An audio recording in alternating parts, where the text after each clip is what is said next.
Marie, Louis, vous avez eu la chance de connaître ce que l'on nomme un coup de foudre, ce moment précieux où tout pétille d'une telle certitude d'amour. Et lorsque deux êtres se retrouvent, rien ne peut venir défaire leur union. Cette fusion des âmes est évidente et la force de leur amour est éternelle, en perpétuelle expansion. Nous sommes précisément le 31 mars 2012 et ce jour marque le début du reste de vos vies.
À l'image des voyages qui vous ont apporté tant de souvenirs, de rires et de surprises, le mariage est une belle et longue aventure.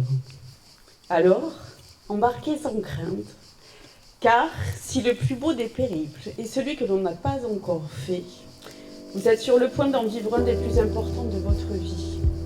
Il ne vous reste maintenant qu'à le vivre intensément.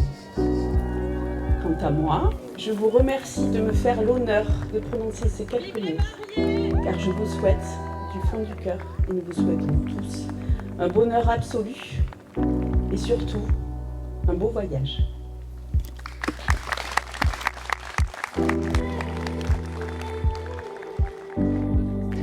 Marie, ça va faire plus de 10 ans qu'on est ensemble, même si tu as tendance à dire que ça n'en fait que 5 ou 6 quand quelqu'un te le demande.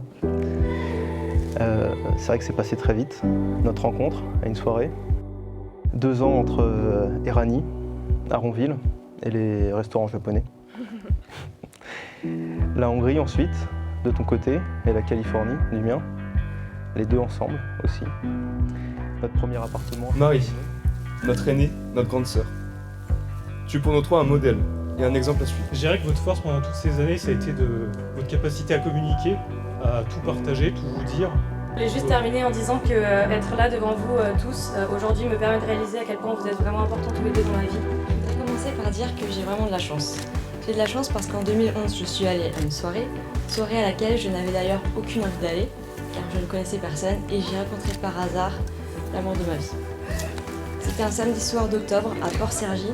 Je suis rentrée dans cette maison, je suis montée à l'étage, un morceau, Paper Plane, était joué à fond.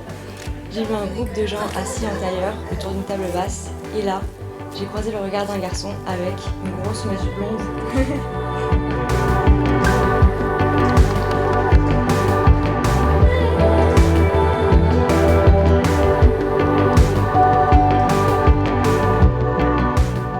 Tu as été là pour moi, comme toujours. Tu as été forte quand je ne pouvais pas l'être. Et aujourd'hui, je ne me fais pas de doute que si tu as été là dans tous ces moments, heureux, tristes parfois, ou même dramatiques, saugrenus aussi, souvent. Tu as été là, toujours aussi intéressante, toujours aussi drôle, toujours aussi belle, toujours aussi toi. Et moi, sans toi, aujourd'hui, c'est plus envisageable pour moi. Merci de m'avoir toujours poussée à faire ce que j'avais envie de faire. Merci de ta bienveillance, de ta gentillesse, de ton humour, de ta droiture, de ton soutien infaillible. Merci de toujours me rappeler qu'il faut vivre l'instant présent. Merci d'être la personne que tu es et dont je suis extrêmement fière. Je te promets toujours de demeurer ton acolyte, ta meilleure amie, ta complice, ton soutien, de continuer à rire et à pleurer avec toi dans les joies et les